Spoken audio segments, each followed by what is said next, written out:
Mr. Chairman, you have a form?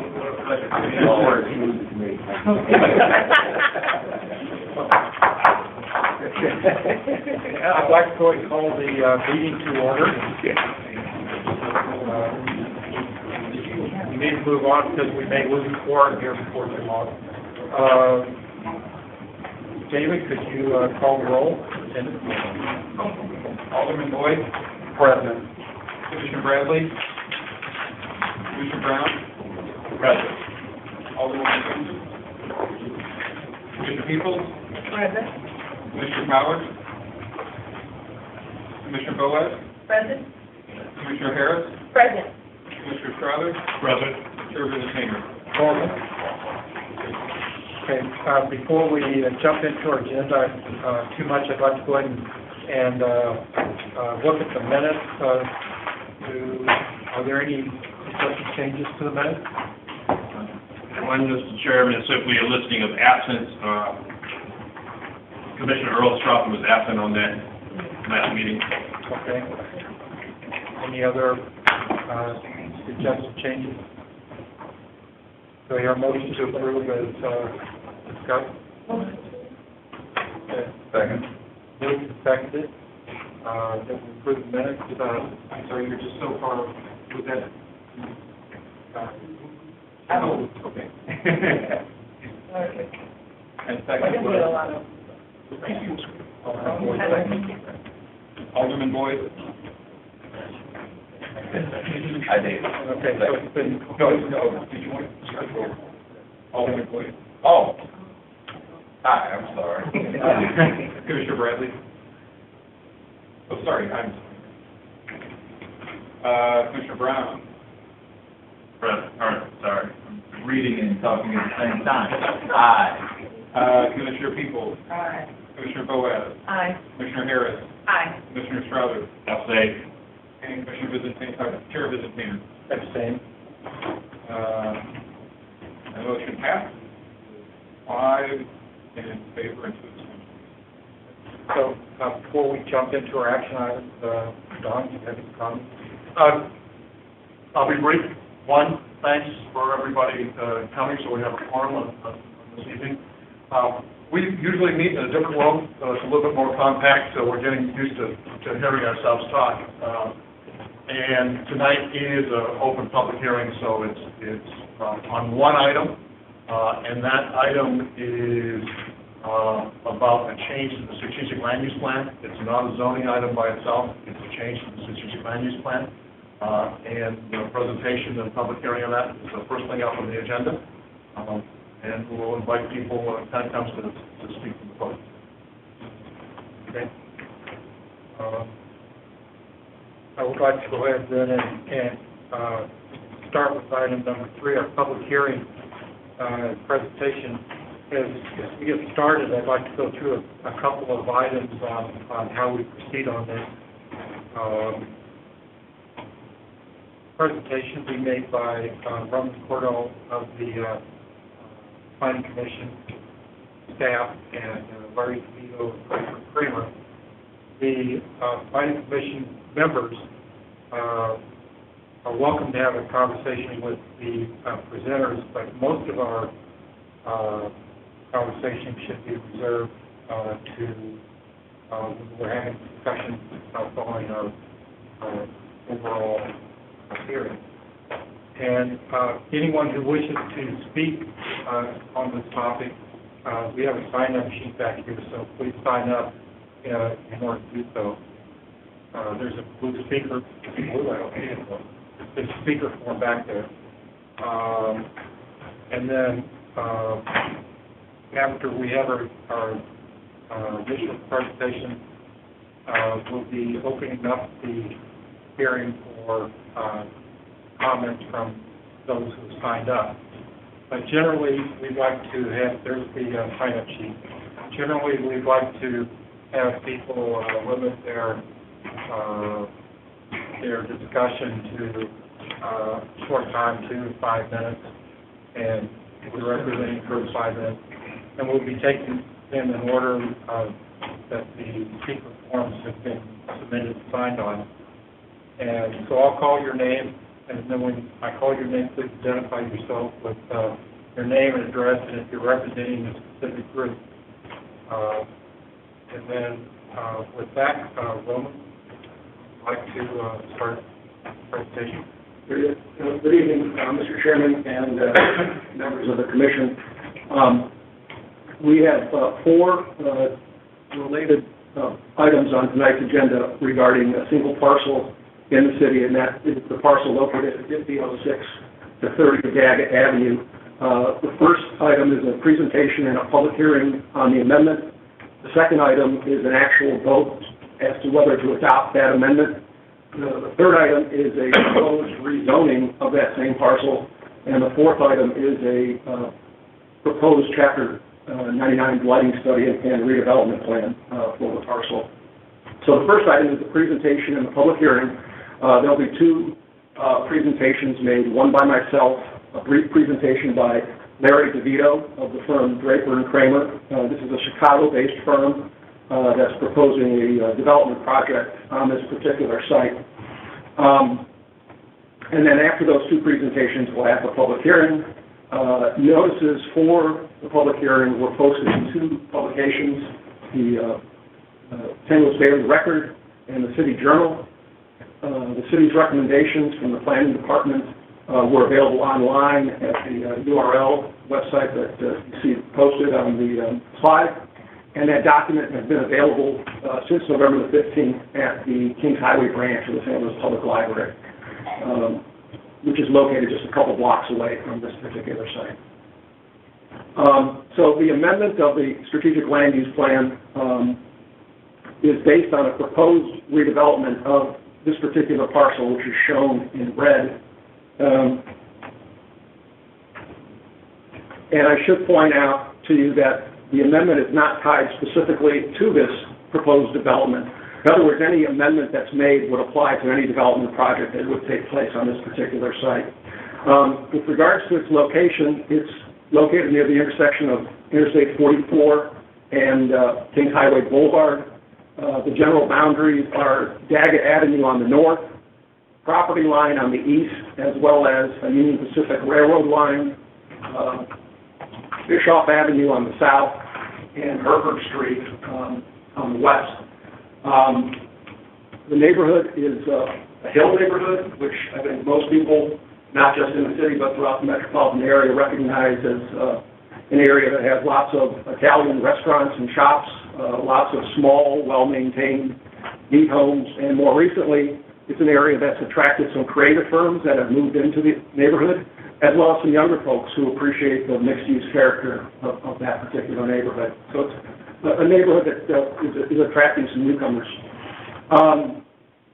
In terms of size, the size of the parcel is about 11 acres, so for the city of St. Louis, this is a gigantic development opportunity that's not available in many locations. The parcel is currently owned by Berry Grant Company, although the developer has the parcel under contract at this particular point. The existing use is a vacant industrial complex, and it consists of about a dozen or so buildings that are all adjoining, and they take up, as you can see, virtually the entire parcel. So the building footprint takes up the eastern portion of the parcel, and it's only at the western end along Hereford where you see some loading docks and some parking spaces. The site was developed back in 1910 by the American Stove Company, later evolved into Magic Chef, and that's where that portion was made. But the property has been vacant for quite some time and is in poor condition, as we'll see in a minute. The proposed use is a residential development project. Again, it's being proposed by Draper and Kramer, and we'll talk a little bit more about that project a little later. Let me start off with some photographs of the industrial complex, starting at the eastern end. As you can see, it's mostly a two-story industrial complex. This stretch along the railroad line has lots of broken windows and graffiti. On the southern side of the complex, along Bischoff, more of the windows are boarded, less graffiti. And along Hereford, this is the area of the site that has the loading docks and the parking spaces. On the northern site, or the northern elevation, you'll see a couple of buildings on the right and some vehicular entrances that once provided the entrances into the complex. The building on the lower right is probably the most architecturally significant of the buildings on the site. However, it has been fire damaged. This again is the aerial photo of the site. What I'd like to do is talk a little bit about what some of the adjacent properties are. First, with regards to what else is located on the block, and then what's located across the street. So, starting off, again, on this block, you've got a U-Haul moving and storage operation, the Union Pacific Railroad line, which goes underneath King Highway Boulevard Viaduct. You've got 6 single-family buildings and a commercial building occupied by Emos. And this is a large warehouse that's occupied by Alpha Pet. In terms of properties that are located across the street from the site, we've got a large industrial operation, the Ambrose Place subdivision, which is a residential subdivision of single-family homes, the St. Ambrose Church and School Complex, located here along Hereford, Dominic's Restaurant, some single-family buildings. This is another large vacant industrial complex owned by the same owner who owns this particular complex. And I should point out that that building fronts on Shaw Avenue, so it doesn't make a particularly good entrance for people who are coming into the Hill neighborhood. Regazi's Restaurant and a sign supply company. So within a relatively small geographic area, you have a wide-ranging variety of land uses, from industrial to commercial, restaurants, single-family homes. It really runs the gamut in terms of what's there and what will be impacted. Let me show you quickly some of those existing uses. So on the same block, you've got the viaduct, which along Bischoff Avenue is currently under construction and it's at grade. The U-Haul operation, as well as the Union Pacific Railroad line. And I should point out that in looking at some old Sanborn maps, when the stove operation was still in business, there were a couple of spurs that came into that particular complex.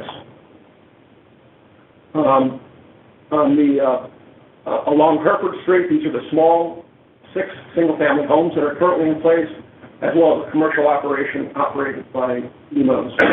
And then further down Daggett Avenue, you've got the Alpha Pet operation, which appears to have been part of the stove operation at one point. You can see these buildings are very, very similar, but where the white brick turns into red brick is where the property line currently is.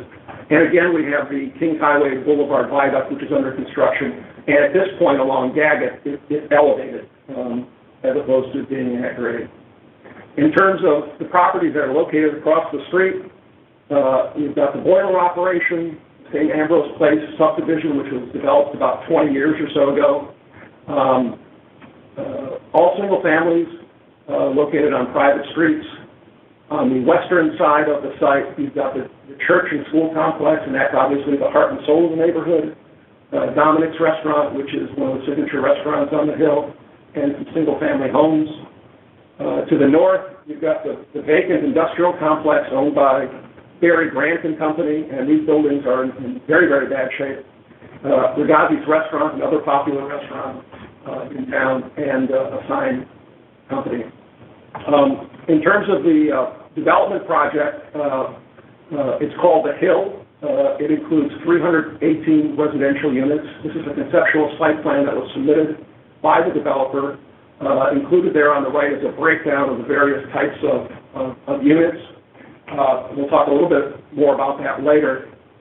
What's important to recognize in terms of tonight's actions is the fact that the strategic land use plan, as well as the existing zoning, won't allow a residential development on this particular site. And that's the reason why we're having a public hearing asking the Planning Commission to amend the strategic land use plan, as well as later on this evening to amend the zoning as well. So with that, let me introduce Larry DeVito of Draper and Kramer. We'll talk a little bit more about this project and why he thinks it's important that it be provide for residential development as opposed to industrial. So, Mr. DeVito, thank you. We'll see you later as part of the zoning pitch. But as this neighborhood has been investigating the change of use of this property, there's been over time a number of people exploring using it for residential. I think what we're interested in hearing from you at this point is that snapshot as to why, as a use for residential, it's attractive to you and others that might potentially develop. Very good. Okay, so by way of introduction, Larry DeVito. I've been a developer for 25 years now. My company, Draper & Kramer, established in 1893. Over the course of Draper & Kramer's history, they have built, developed, owned industrial, office, residential on all scales. We have 1 million square feet of retail under management. We have 35,000 residential units under management, 10,000 of which we own. We had up to 1.5 million square feet of industrial that we own. We've developed several different properties, and at what point we sell them and own. So we would look at each property to develop as a unique solution to that property. So when you look at this piece of property, and you look at the various uses, obviously it's industrial now, and it has a spur to it, so the path of least resistance for me as a developer would be to continue its use as industrial. I wouldn't have to come here, I could just submit a permit and be done with it.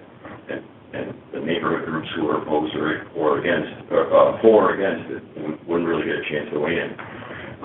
In this case, when you look at it as a vacant use for the past 15 to 20 years, the last known use, I believe, was about 12 years ago, and it was only for a portion of it. So I kind of consider this a new development in a greenfield almost. If you were to plan this neighborhood, you wouldn't put an industrial building across the street from a church and a school or restaurants, a block away from the main Marconi or Shaw, where the main retail corridors are, single-family homes, and this wouldn't be the way you would do it. It's how it evolved, but it evolved because it was built in 1910. Not everyone had a car, so they wanted to be close enough to walk to work, and that's what evolved over time. We have this opportunity to redo it. If you look at, no way is it an intermodal that would need many more acres than it has. This would be their parking field for their semis. Manufacturing, to expect them to come back, well, they would have in the 15 years that it's been developed.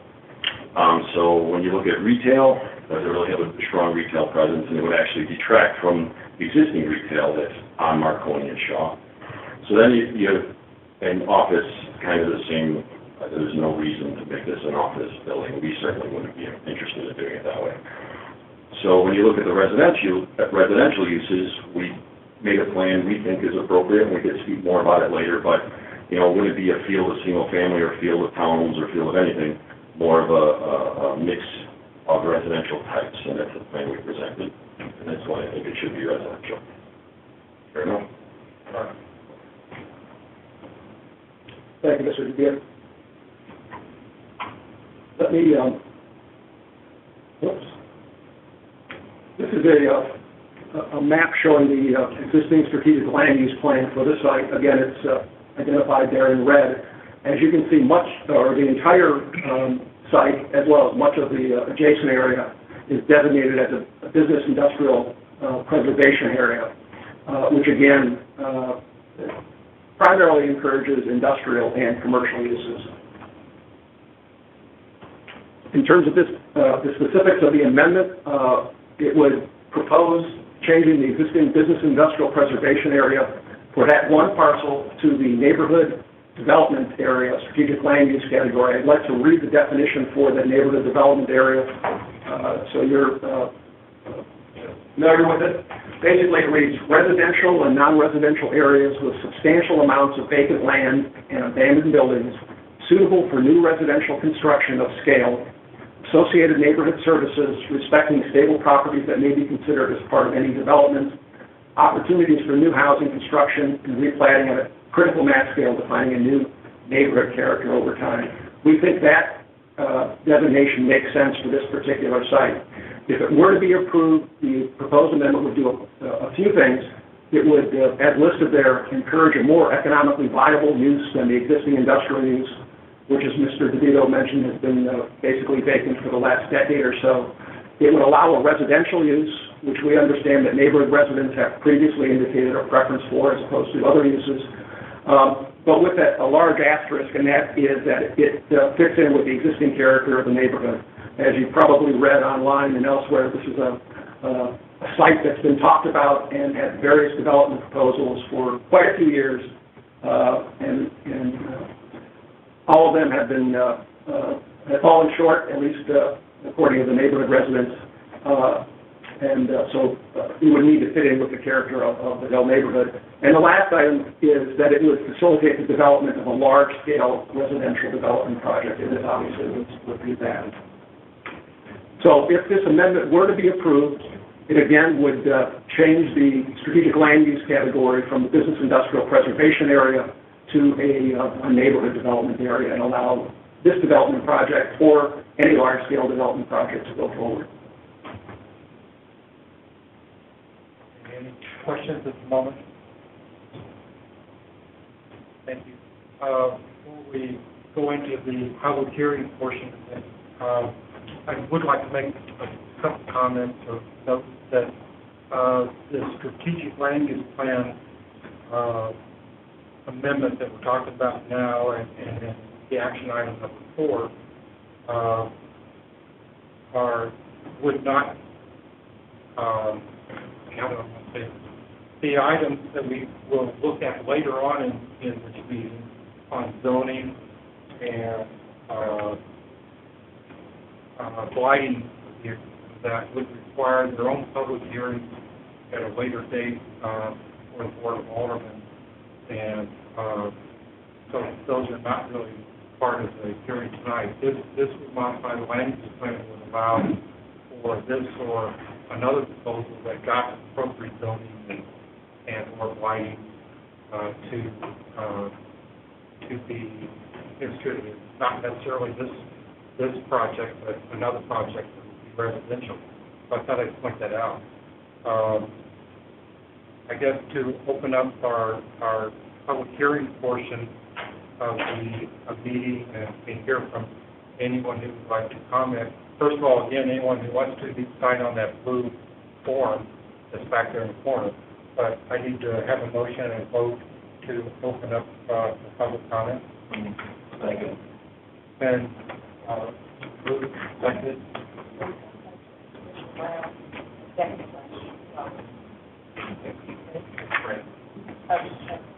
We'll start giving you names right now. Second by Strasser. Any discussion on the motion? Can we have a vote, please? Alderman Boyd. Commissioner Brown.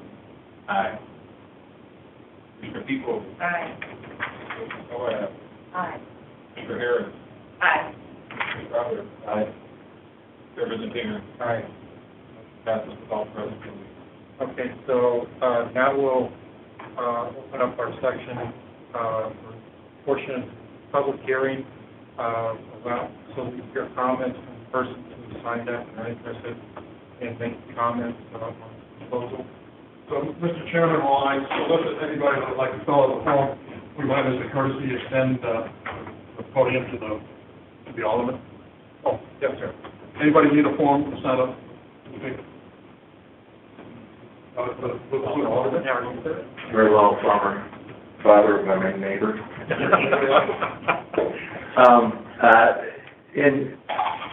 Does the neighborhood want this to be changed from industrial to residential? Yes, we have always wanted nothing but residential property. We've been living, I guess, actually held hostage by the owners of this property for some time. It is criminal the way they have not taken care of it, not done many things to it. We've lived with everything that, and for my job, we're cutting grass, they're not paying for the grass being cut. We're condemning property that they appeal and then they do nothing. We're trying to pass ordinances to do something about owners like this. We have millionaires who are holding this fine neighborhood hostage. And to change this from industrial to residential would be the best thing that we could do. At this point, for the past almost 14 years dealing with the Barrett Grant Corporation, I'd rather deal with, kidnappers. If there's any questions of me while I'm standing here, I'll be happy to answer. Any questions for Joe? All right, thank you very much for your time.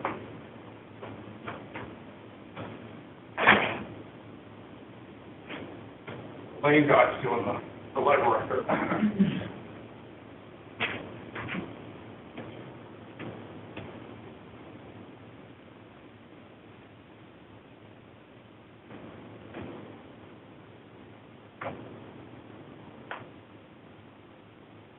Chairman, we have 2 speakers signed up. When I call your name, if you can come up and then identify yourself, give us your name, address, and if you are representing the group, what the group is. Chris Terracino.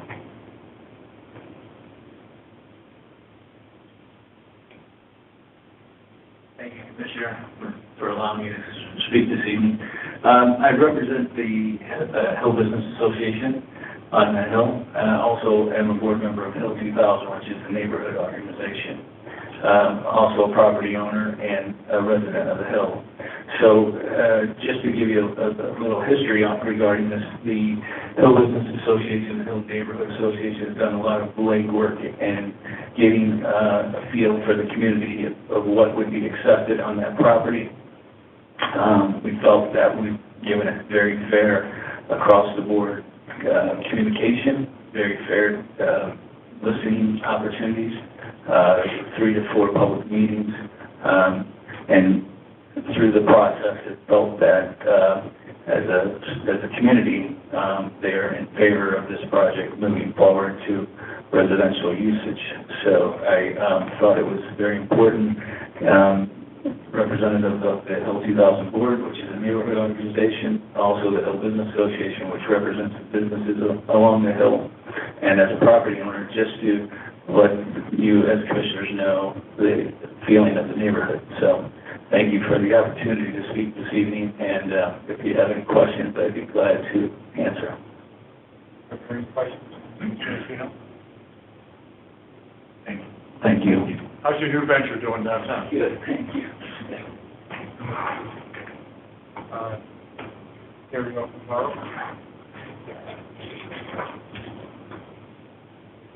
Thank you, Mr. Chairman, fellow commissioners. I'm not affiliated with anything. I'm just a longtime resident. My family has lived in the Hill for over 100 years. We still have a strong presence both in residential and business properties on the Hill. I'm here to speak in favor of Amendment 17. The Hill neighborhood is a very strong neighborhood. I see developing this property as residential property, further strengthening what is a great neighborhood and making it an even greater neighborhood. As far as the existing buildings on that property, because of the deterioration, and quite frankly, because of the nature of the buildings, they're not conducive to current manufacturing or industrial standards. They cannot be developed as commercial or industrial properties without investing a whole bunch of money. So with that, I encourage you all to support Amendment 17 and support the neighborhood and making it an even stronger St. Louis, an even stronger Hill neighborhood. Thank you. Any questions? Any questions for Mr. Tomorrow? Thank you, Mr. Chairman. Is there anyone else who wants to speak that hasn't yet filled out one? That's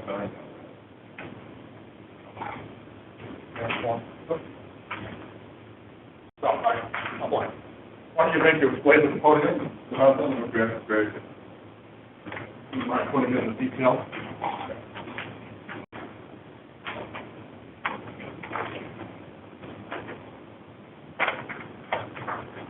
So, if you introduce yourself as to the role and part. Okay. Hello, Board. My name is John Oliver. I live about 3 blocks away from the development on 5427 Wilson. I'm a lifelong resident. I'm 49 years old. And tonight, I guess I'm in the minority, but I'm one of the few voices against the development. And I would like to believe, based upon, the conversations that I've had in the neighborhood, that I actually do represent the majority of the citizens the residents that live on the Hill. And that might be in contrary to some of the statements made prior to me. There was a 500 signature petition signed against that development.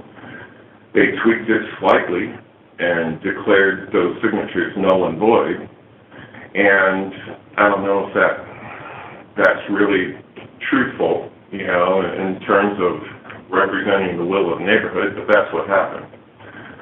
Any attempt by the Hill 2000 Board, our neighborhood commission, to get an adequate full consensus of the neighborhood was really never achieved. It was a half measure done, 2 weeks in advance of the deadline, and I don't really think that what was done, whether it was for or against, fully represents what the neighborhood wants to do. Now,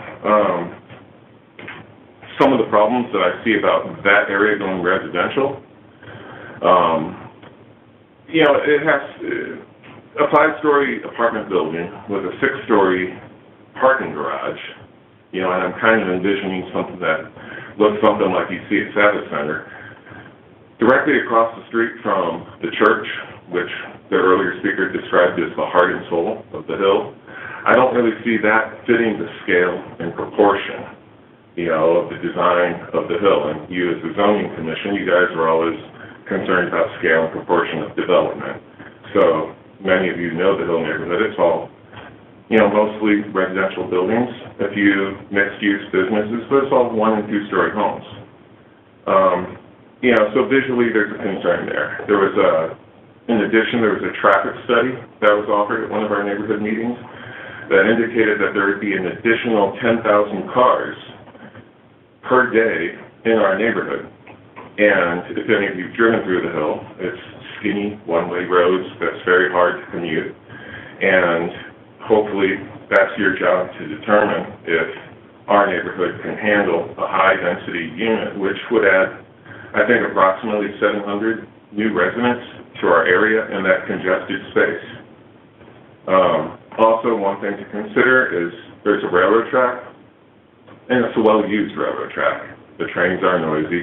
I have friends that live in the neighborhood, St. Ambrose Place, right next to the railroad tracks, and even though there's a retaining wall, the railroads do shake the building at all hours of the night, and they've learned to kind of sort of sleep through that, but it does shake the building. So as far as building a bunch of residential units and tall building right next to the railroad tracks, I don't know if that's, in the best interest of anyone. Green space, I think the lack of green space, that's always one of the subjective matters. Sometimes the developer feels like, we got plenty of green space. Sometimes the zoning commission feels like we don't have enough green space. I won't get into the details of that, it's too subjective, but I do want to throw that out there.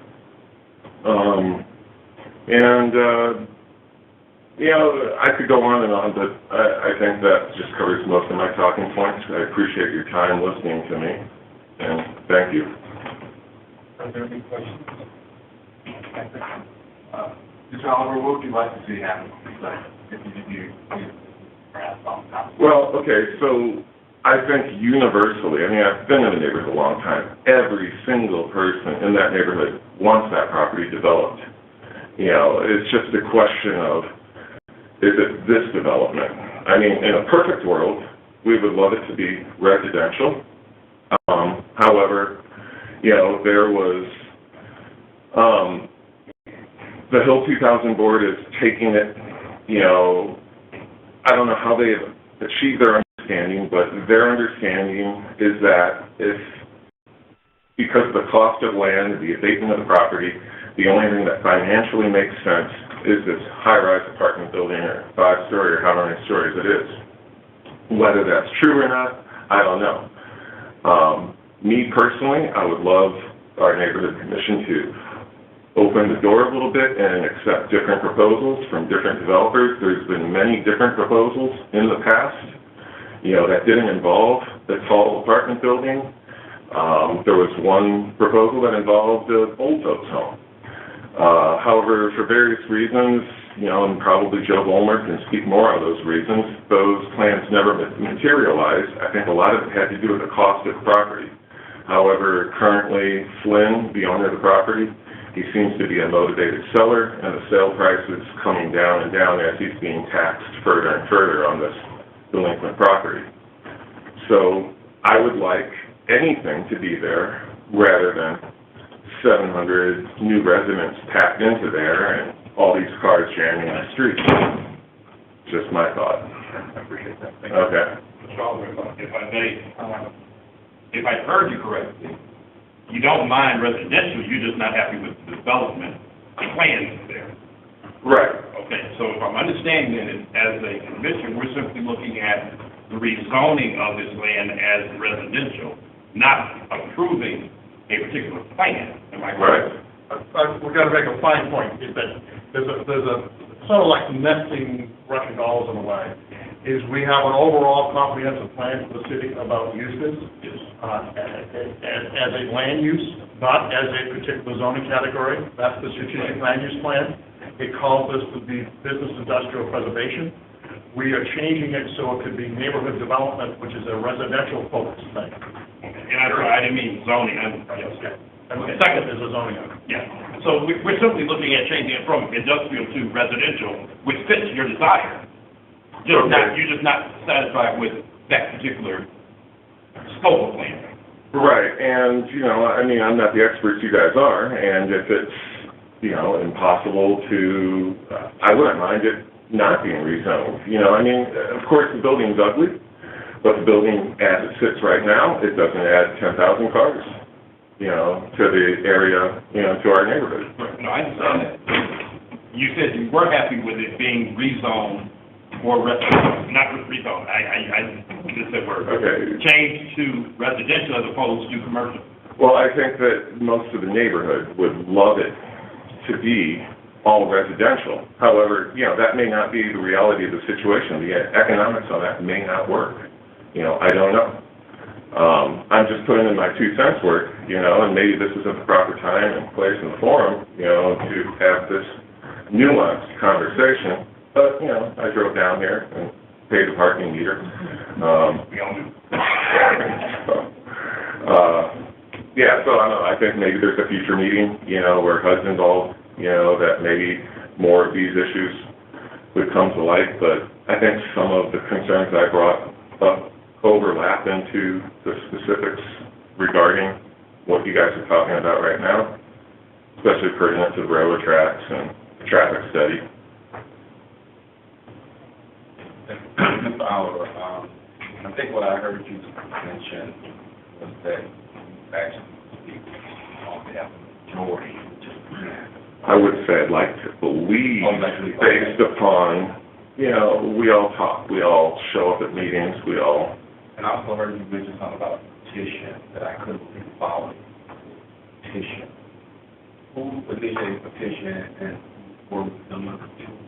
Okay, so there was an individual, long-term Hill resident, Phil Teresi, and he organized a petition and got a few other motivated, individuals who were against having this high-density apartment building being built, and they went door to door and collected signatures, and on the top of this petition it said, do you oppose, I can't remember the specific wording. Well, it was presented to Joe Vollmer, and it was very compelling, and, Joe used to be my neighbor, and I love the guy, he's a great guy, but he wants to make sure he's on the right side of, history here. At least I think, I don't know what's in his mind, I'm just guessing, but, at the meetings, he says he wants to represent the will of the people and not with his orb and scepter in his words. Was there a public notice given about the meeting tonight? In our neighborhood? Yeah. No. For tonight's meeting, yes, it was. What was it listed? It was listed in 2 publications. Which one? the City Journal and the St. Louis Daily Record, and it was posted on our website as well. And what's your website? So I'm going to interrupt here, if I may. Because Alderman Boyd, as you know, we have multiple things on our agenda tonight. I guess my question though, and I'll be quiet, where I was going was, I just was surprised that many people were against it before, or I think, that's why I asked it. And remember, as the chairman has been reminding us of, is this level of planning is about the use of residential. Zoning is a gradation of, there are different zoning categories that allow different densities, and that's taken up in the zoning decision. And that zoning decision will also result in a public hearing at the Board of Aldermen, specifically about the zoning and density, if it was to move forward. And that's one of those places where the notices is put on light poles and all that type of stuff. Okay, gotcha. Thank you. And that would happen should this developer and other developers go back and try to get that going. Okay. I'm clear, thank you. Thank you, Ms. Oliver. Thank you. Yep. We have another. Another speaker? Sir? Thank you. Could you come on up, identify yourself?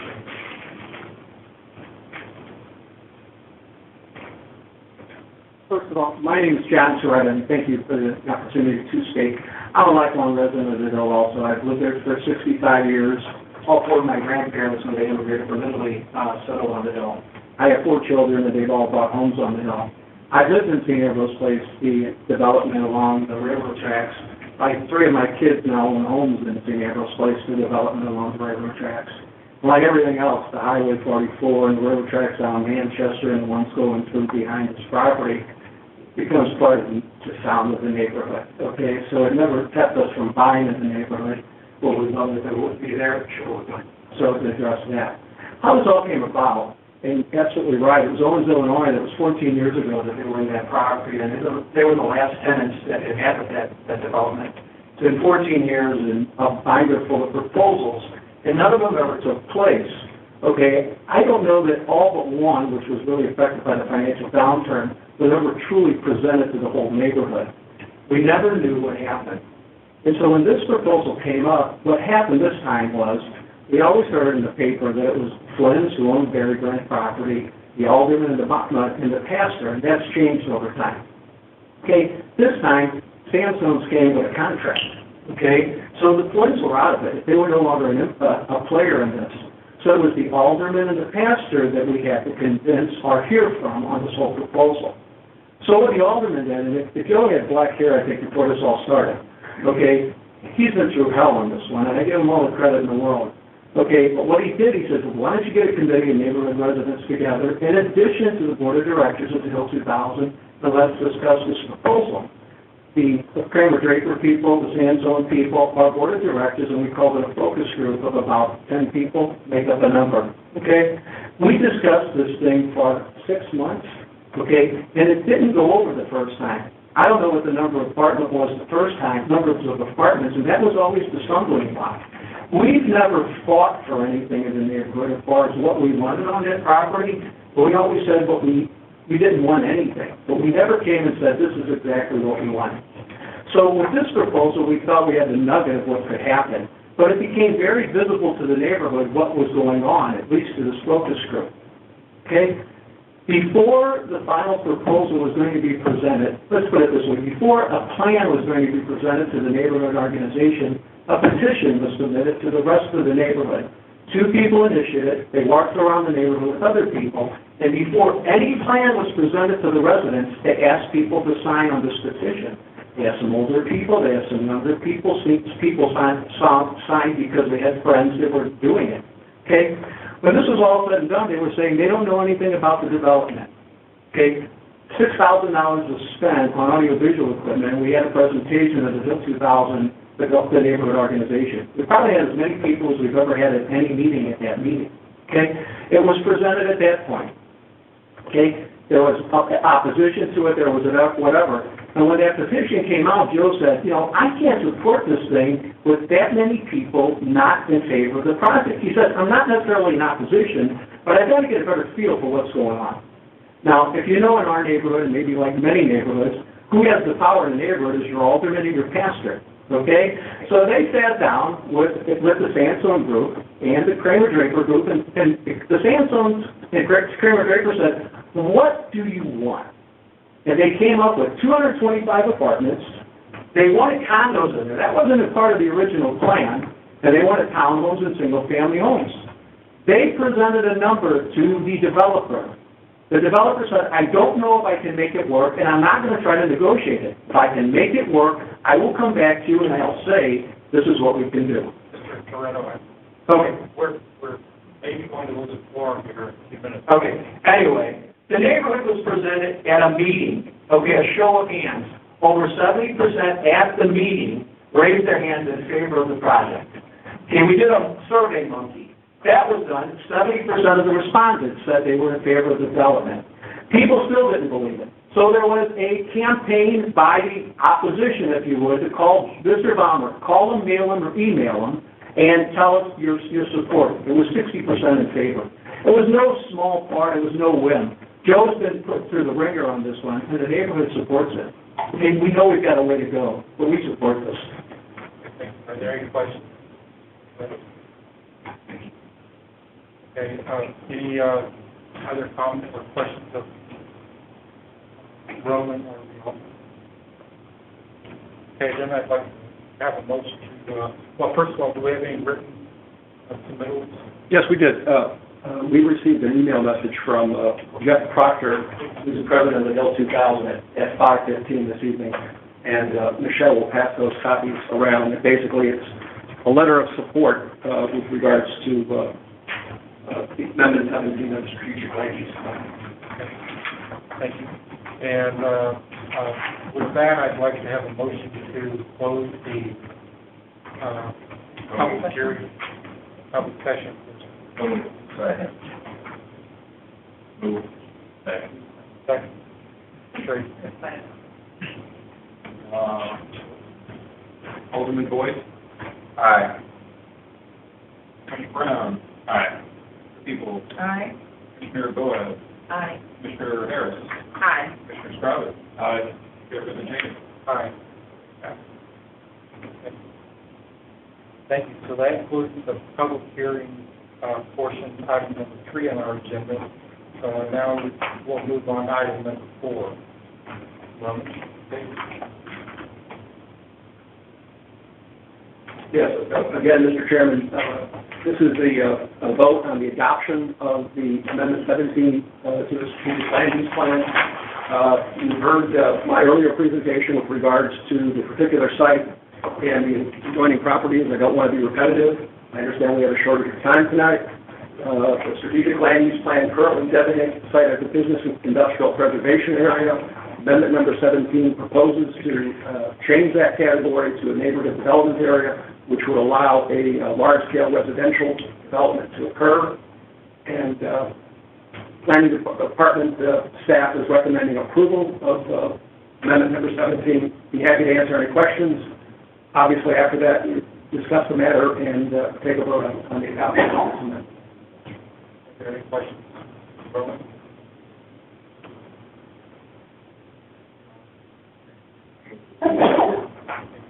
Second. Wait.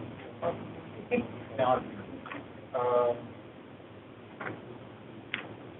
discussion on this? I could just like to say, I know this stuff is tough, especially in a high-functioning neighborhood like Padilla, where everyone has opinions, obviously. These sorts of big developments are tough to get off the ground and tough to get 100% approval on, but it seems like the ultimate community has done due diligence here, so I think this is Call for previous roll. Mr. President, call for previous roll. Are there any objections to use the previous roll? Hearing none, motion passes. Mr. Chairman, I would ask you at this time if you have a short recess. Why don't we take a short recess, 5 minutes or so?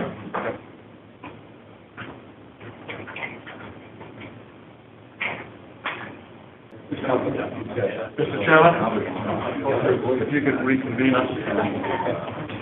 I'd like to reconvene the meeting, now on the phone, and the physically,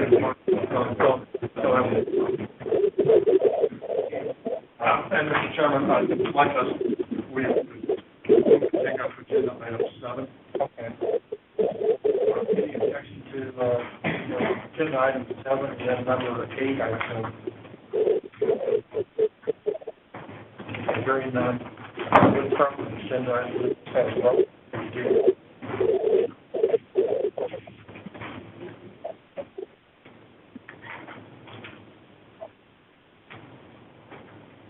Well, I want to just one real quick.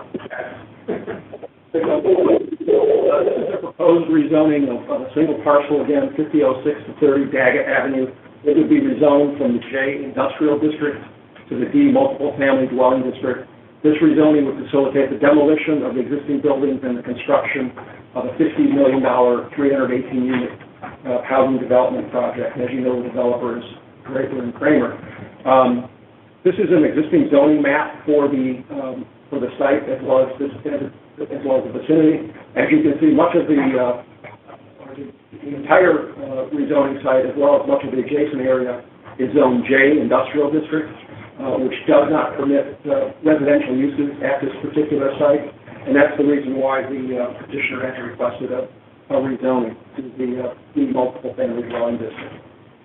I won't talk about the site; you're familiar with it. This is a conceptual site plan of the development project. It's a 318-unit development, consists of 20 single-family units. The single-family units are located along the perimeter streets, shown here in white, along Daggett, Hereford, and Bischoff. There are 49 townhome units. Those are the buildings shown here in white. They're located in 9 structures. They're located behind the single-family buildings, and they're accessed by some new streets that would be created within the development site. There would also be a 24 condominium units that would be located in a single building located at the eastern end of Daggett. And finally, there'd be an apartment building consisting of 225 apartment units, with a sizable number of parking spaces. Some new entry streets into the development will be put in at Bischoff, Hereford, and Daggett, and there would be a pocket park built at the far eastern end of the site, adjacent to the railroad tracks. With that, let me reintroduce Mr. DeVito again from the Draper and Kramer, who'll talk a little bit more about the specifics of the development project and how it's evolved. How it's evolved? Well, we went through several revisions, but we always started with the same approach. We didn't want to dominate the neighborhood, we wanted to interact with the neighborhood. So one of the main aspects of this development is the fact that the single-family homes face the neighborhoods. We could have turned it internal, we could have put fences along the various streets. Instead, we followed the street patterns that's part of the hill. And we think that's important to have a cohesive neighborhood and to invite our residents to participate in the rest of the neighborhood and also to maintain the scale. So across the street, single family, on our side of the block is also single family. You see behind the single family, and I'll do it, actually, I'll just project and do this so you guys can see what I'm pointing to. These are townhomes, okay, so these are story taller than single-family homes, okay? And then this is an apartment building. One of the earlier speakers said that the apartment building was 5-story and the parking garage for that was 6. That's factually incorrect. This is a 4-story building. It'll be about 55 feet tall. You know, we're nowhere near the architectural plans on it all, but be about 55 feet tall. The parking structure will be completely masked by it. We're building a similar building right now in Richmond Heights. It's called a they call them a Texas donut. So you can drive in the parking garage, park on the third or fourth floor, wherever your unit happens to be, walk out of your car and never encounter stairs or an elevator and get right into your unit. So they're actually highly desirable for multiple reasons, universal access being the main one. It's also a pretty secure living environment. We have the green space that'll be shared with the residents. Again, I'm sorry, I'll project again. Mr. DeVito, let me just quickly interrupt. You had a couple of slides that you'd like to present. Don will load those slides and be able to show your conceptual site plan and renderings in a second. While we're pulling those up, we can talk about what's up there. We have, the green space. This will be shared by our internal residents. You can flip any time. I think you did. Look at that. So, it's supposed to be a green space. Right now, it's all industrial. It's all either roof or pavement. So, literally any green we add, we're adding green to the neighborhood. And we did our best effort to maintain it. The site hasn't been completely engineered, but our intention is up on this drawing, where we're trying to keep it inviting and open on the setbacks on the side as a buffer around the whole neighborhood. These are just single-family lots, so they'll all have individual homes on them, front, access on the street, so front-loading garages. And we kept these little green spaces in between the buildings that the residents can use also.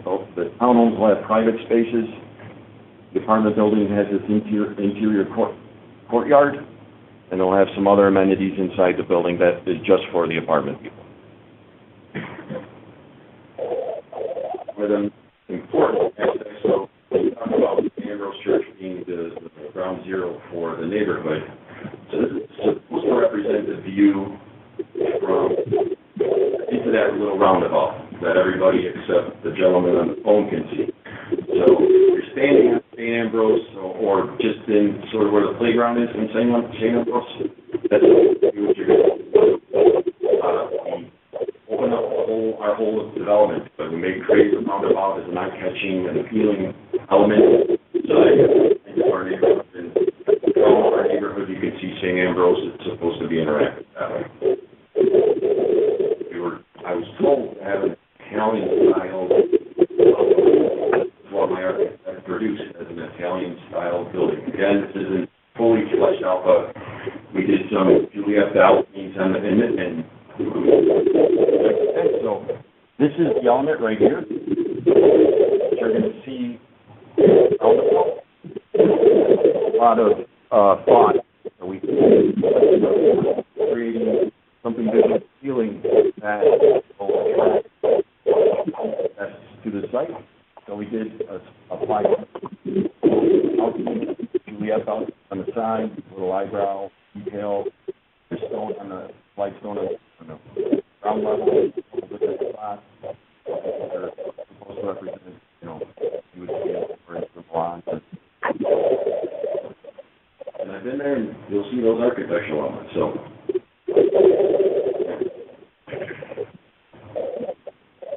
I don't think I have anything else to add. There was a mentioned question about traffic studies. I'm seeing about the easement. That's correct. So, Here again. So, I heard a number 10,000 cars. That's correct. Our traffic engineers, CBB, very they came up with 2,600 trips. So it's not cars, it's trips, entrances and exits. The average will do 6 trips or so a day, so one single family home will be 6 trips.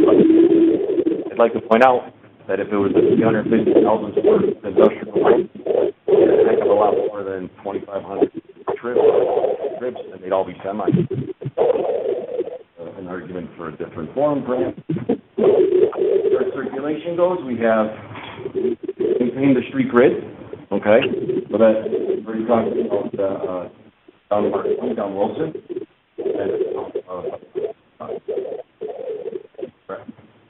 Somebody help me, what's this one? Bishop, yeah. Bradshaw.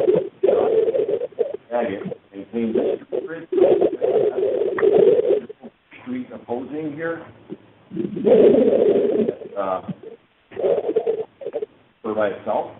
Our parking garage, which is where the controversial traffic's gonna be, nobody's really concerned about the 20 single-family homes that have their own driveways off of there. They're mostly concerned about, where the apartment people will be entering and exiting.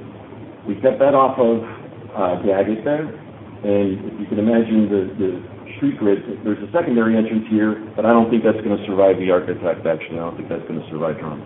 So, for sure this one will. It comes down off of Guerford, or Boardman, and it gets onto Shaw pretty immediately, okay? So it's designed that way so that people don't have to filter through the entire neighborhood to get to their parking spot. Average cost of the apartment, We're targeting $1.60 to $1.80 a square foot, ballpark. Any other questions? Thank you, sir.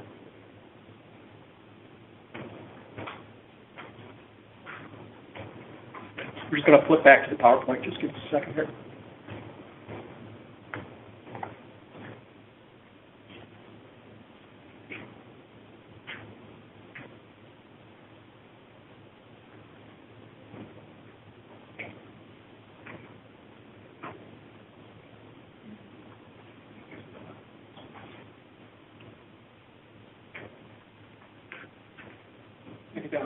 And thank you, Mr. DeVito. So the next step is to take a look at the city's strategic land use plan. And as you know, you just about a half hour or so ago amended it from the business industrial preservation area to a neighborhood development area. So the proposed development project is in conformity with the city's strategic land use plan. In terms of comments, the proposed rezoning would achieve 3 objectives according to the zoning administrator. Those are listed on the slide there for you. Again, the rezoning is in conformity with the strategic land use plan, and staff is recommending approval of the rezoning. I'd be happy to answer any questions, and Mr. DeVito and his associate, Mr. Sweeney, representing the firm, are also here with questions. Any questions from those? So the zoning category is D? Yes. There was one question, Roman, I'm sorry. Can you give us a short definition between C, D, and E? Because on the key, they all list the same thing. Yeah, C basically has the same title as D, as well as the multifamily dwelling district. C allows townhomes, D is a little higher density, and E basically allows mid-rise and high-rise apartments. That's sort of it in a nutshell.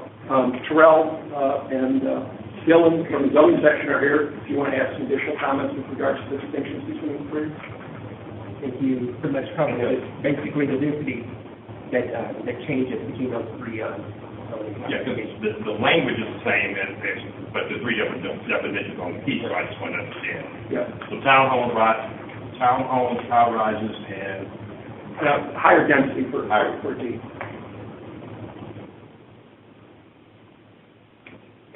See, your required has 1,500 square feet of land area for each unit, multi-family, and then multi-family dwelling with those D. 750 square feet of land area for each unit that you have in the building, and zone E, just 250 square feet of land area for each unit that you have in the building. so with that saying, your units are about 750 square feet plus or minus? The apartments? Yes. Yes.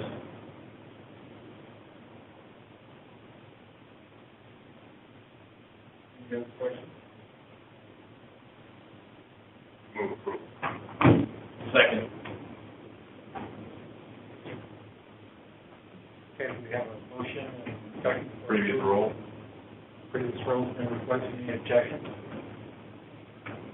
Hearing none, it passes. Thank you. So, Mr. Chairman, as you alluded, let's keep in numeral order and go to number D. Yeah, this is the fourth and last of the agenda items tonight with regards to this particular parcel. Again, you're familiar with its location. The redevelopment plan basically allows for the demolition and construction of this particular development project.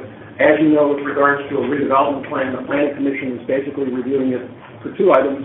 Basically, whether the site is truly blighted, and secondly, whether the development project is in conformity with the strategic land use plan.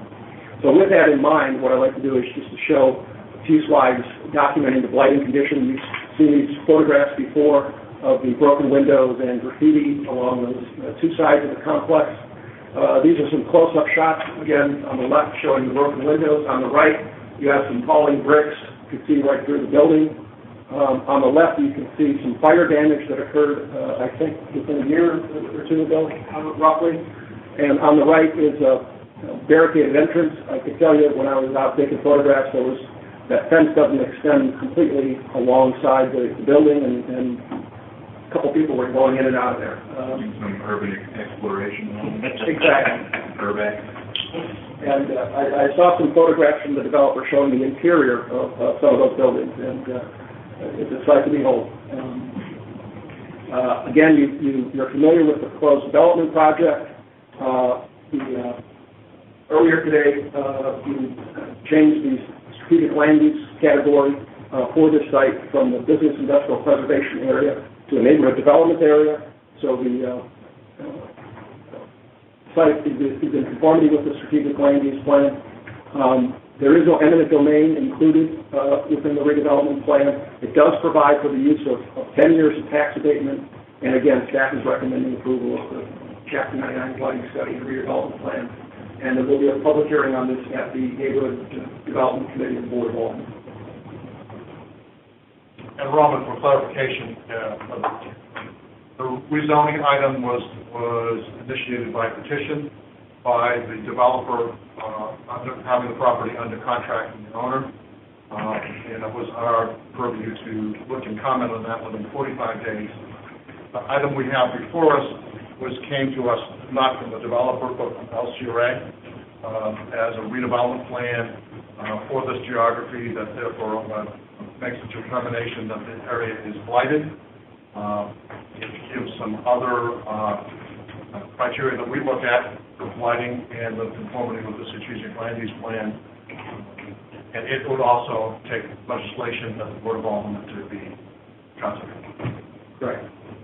And in this particular one, it is a single parcel for 11 acres. Yes. 11 acres. The redevelopment plan offers how many years of tax abatement? 10 years of tax abatement. And the 11 acres means that it's on one parcel. Often there are some design aspects that are included in the redevelopment plan. And if you want to just mention some of the aspects of the redevelopment plan specifies for the site.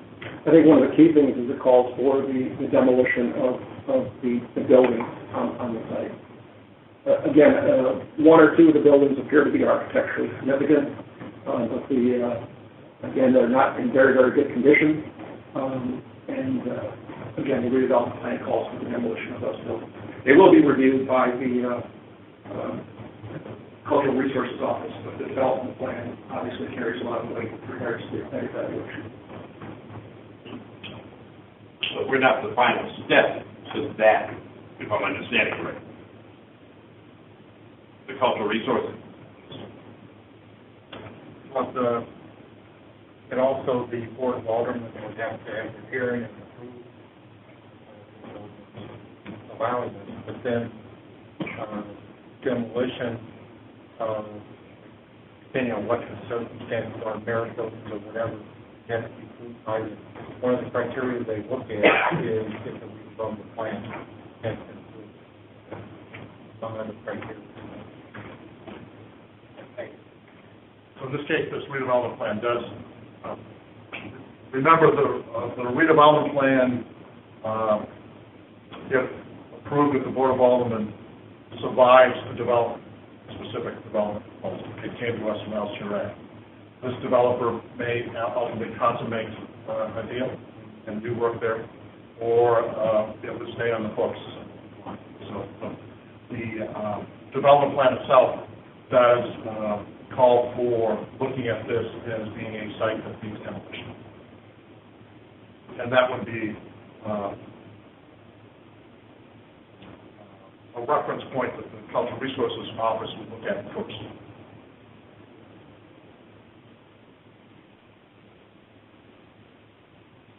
Any other questions for one?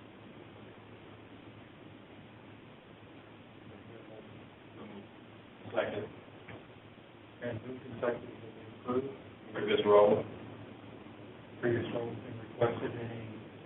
I'm here.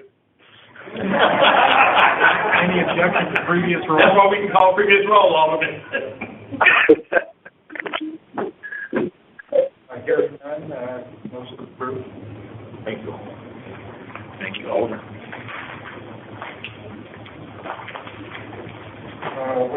So, Norman, you've had a one-track mind, you've had 4 items with one topic. I think you're done for the week. Mr. Chairman, it's Emily that knows the helm. Okay, let's move to item number 5, rezoning request. Emily? Good evening, everyone. Thanks for being here, thanks to our guests as well, and thanks Alderman Boyd for sticking with us. Because we are stretched for time, I'm going to move through these a bit more quickly than usual. So this first rezoning petition is for 12 vacant parcels. They're currently zoned C multiple family dwelling district, and we would like to rezone them. Sorry, the petition is to rezone them to G neighborhood commercial and office. So the parcels in question make up about 0.65 acres. They are to be consolidated with the 2 parcels here on North Vandeventer. You can see this, these 2 here. I'm going to point to the screen to see this for reference. Can you all see? Okay.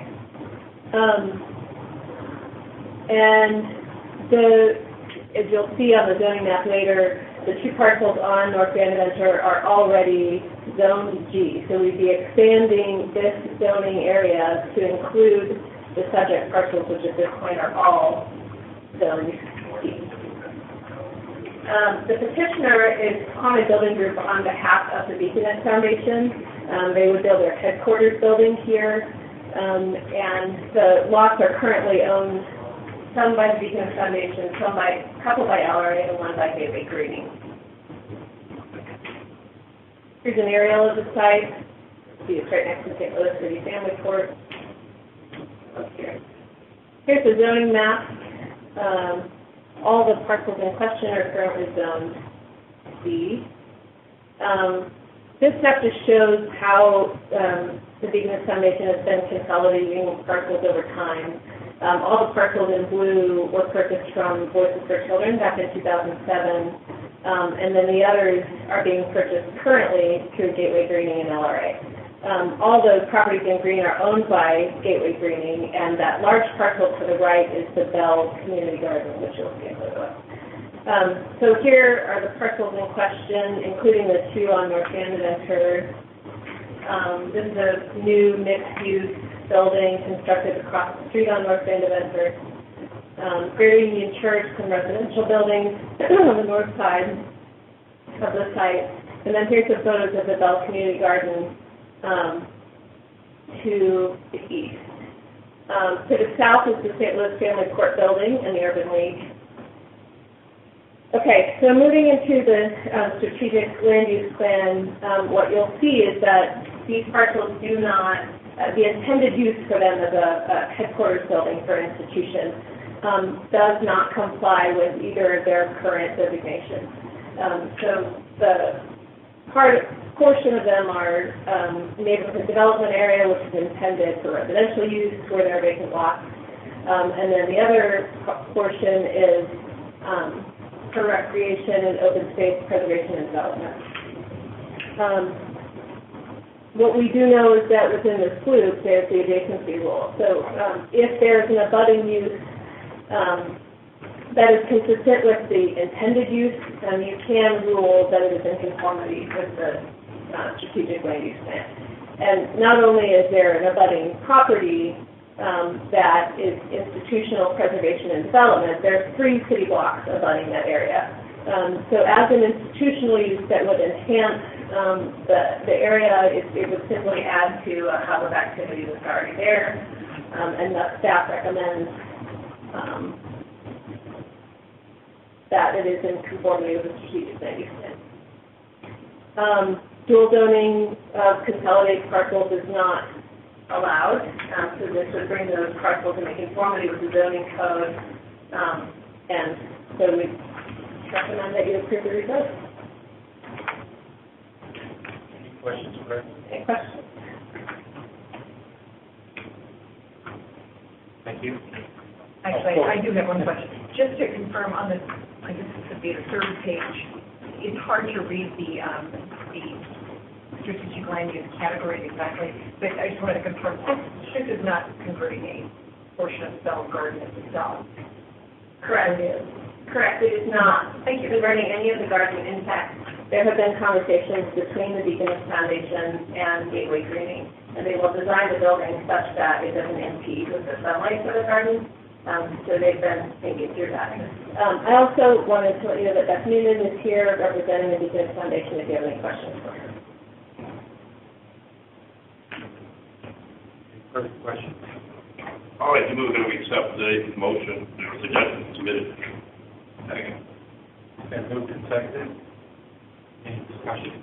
Previous roll. Previous roll has been requested. Any objection? Hearing none, passes. Thank you. Okay, moving on. This is a petition for a text amendment to the Greater Bill Special Use District, which you established on October 2nd, 2009. You can see the district here, blue blob in the middle of the map.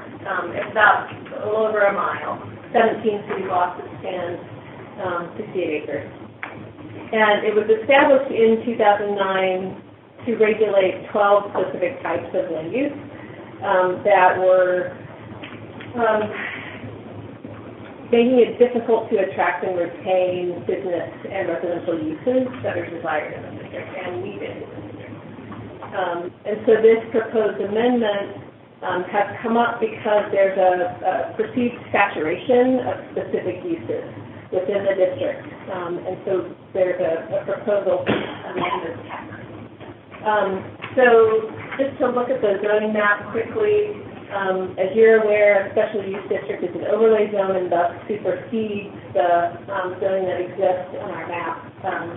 But it is, the spine of the district is mostly zoned local, commercial, and office. And then, of course, there's some F and C zoning there as well.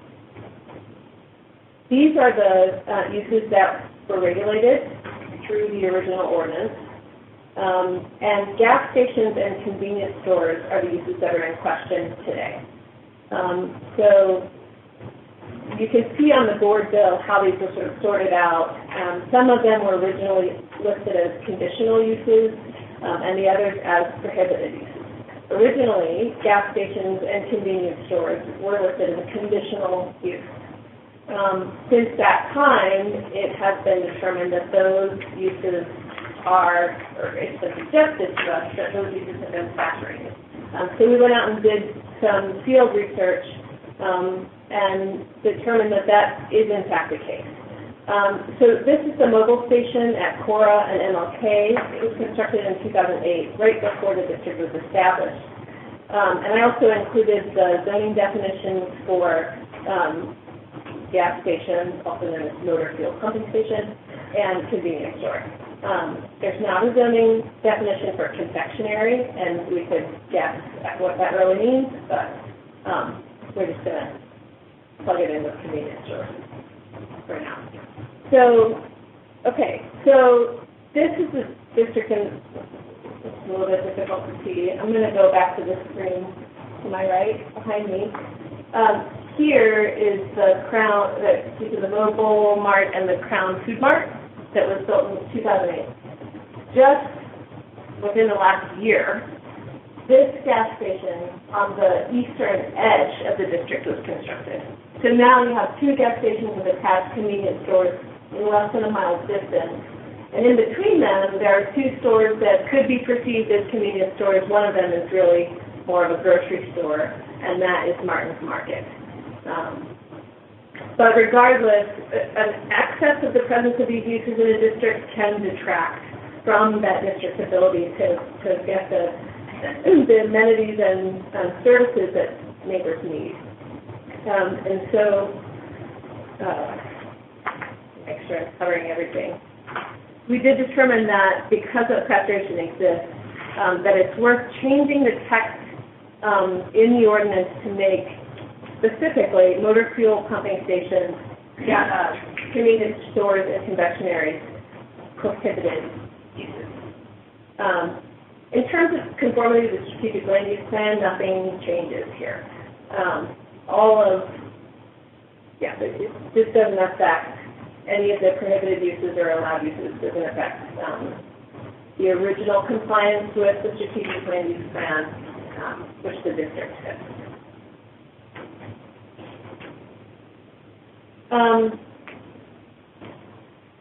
There's an effort to, and some success in drawing positive business and residential uses to the system. And to ensure that that continues happening, we are recommending that you approve the proposed rezoning this evening so that we can prevent additional development of those uses. That's all I have. Do you have any questions? Emily, as I understand, this would be an overlay that would basically supersede the existing requirements that would really only apply to the special use district. Correct. That's right. And the overlay itself was established in 2009. This is simply changing some of the language of that overlay. Yes, indeed. And one of the things we forget, the long title of the Planning Commission is the Planning and Zoning Commission. And as this is properly determined that when we established it, we established the geography for this overlay and the text and the rules that went along with it. And such a way it became an ordinance. This tweak about the uses is a text change. It's something that we've heard through the neighborhood and through Alderman as being desirable. I say all that because it's all the things we have to do. It's nice for somebody to call our attention to it. But as Emily documented, that going out, verifying them, it's not just a wish, it makes some sense from a land use perspective, is important because as what is really the role that we're doing tonight is twofold. Is you as the Planning and Zoning Commission are initiating this change on behalf of the city, and then doing the other part to make sure it's in compliance with the strategic plan. So, all that being said, it's designed to be something responsive to understanding, maintaining this neighborhood, improving this neighborhood. And although our zoning code overall has some antique words like motor fuel pumping station, this is one of our tools to try to play the game and fix it. Really quickly, you mentioned Martin's Market, and I know you showed a picture of Family Dollar, and I understand the other gas station or petroleum pumping station that's there. If those two, i.e. Family Dollar and Martin's, were to close, what then do we have to do? Do we have to come back and re-release them now? Or is it in one only, or what happens in that kind of scenario? So the other thing that happened when we established the special use district in 2009 was we affected the timeline for what's called a discontinued use. And so it reduced that timeline to 30 days. So if Family Dollar closes and nobody purchases that property within 30 days, there's no plan for use of the site, it doesn't have an occupancy permit, any of that, then it's considered a discontinued use. There is the mechanism of the Board of Adjustment that appeals can go through should somebody choose to pursue that, but that discontinued use usually would mean that parcel will be vacant. So, hypothetically, Martin's closes, Mom and Pop Smith decide in 6 months, hey, we still need a store, does not prohibit them from doing this thing. They're outside the 30 days, yes. Yeah. If they're outside, yeah, fine. Without getting an exception. Yeah, without getting an exception. And Emily wasn't here in 2009. Wasn't here 9 months ago. So just getting up to speed here pretty fast. I would think that the change we made at the time, and Torrell, you can help me with this, is probably was allowed for that window of time to be a full year versus a 30 days. Yes, normally, the conventional ordinance, zoning ordinance, you have a year before non-conforming local rate, but with the special use district ordinance, you have 30 days, and you said, to get a better handle on the proliferation of those businesses. So before it lies foul for more than a year, you couldn't go back into the convenience store or split that prohibited use. In this case, it's tightened that up radically, so you got 30 days to push your cut there. And in the case of Martin's Market, you might actually define it as a grocery store instead of a... Tell them about your visit. Well, I mean, it has multiple aisles, and it's got all sorts of food. I mean, a huge portion of frozen and fresh meat. It has pig feet. It has actually really broad, culturally appropriate selection of frozen foods and fresh foods, a small amount of produce, and a whole bunch of staple foods. It's really more of a grocery store. We don't have a zoning definition for grocery store, so there's nothing to back that up, but going through the Board of Adjustment, it would be hard to imagine another grocery store not making it through that was less than 3,500 feet.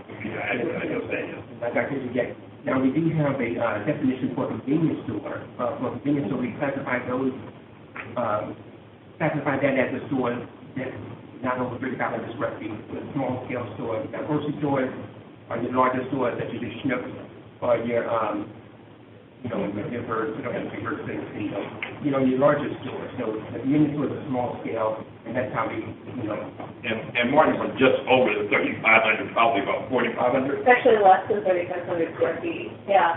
And both of our small-scale urban groceries are less than 3,500 square feet as well. So Local Harvest, City Greens, both of those are less than 3,500 square feet, which is where you get into the language around what they sell and the intention of what they sell, whether it's intended for off-site consumption or for home preparation and consumption. That language is typically used for a grocery store. So with the absence of a definition, anything that were challenged would have to move through the Board of Adjustment process. I just want to be sure we're not creating a food desert by this stipulation. Agreed. Or a Hostess Twinkies, doesn't? Hostess is probably not the name you want to use anymore. That was our primary concern as well. And we considered inserting a definition for healthy food store into this special use district specifically, but without doing something citywide and looking at this closely, it didn't really appear that we were restricting the presence of a grocery store in the district. And it seemed like a citywide zoning definition for a healthy food market might be better as a separate effort. Thank you. Any other questions? Do we have a motion?